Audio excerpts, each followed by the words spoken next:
അവൻ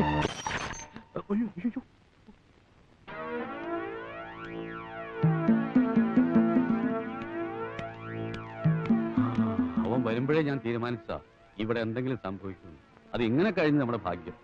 നീ ഇന്നലെ കൗണ്ടറെ തിരുവഴയ്ക്ക് കയറി പാടിയതും നിന്റെ കൂടെ പവിഴം ആടിയതും ഒന്നും അവന് പിടിച്ചിട്ടില്ല. ഇനി നിന്നെ വഴിയിലെങ്ങാനും വെച്ച് കുത്തുവെന്നാ എന്റെ പേടി. എന്നെ കുത്തിയാൻ വിവരം അറിയും.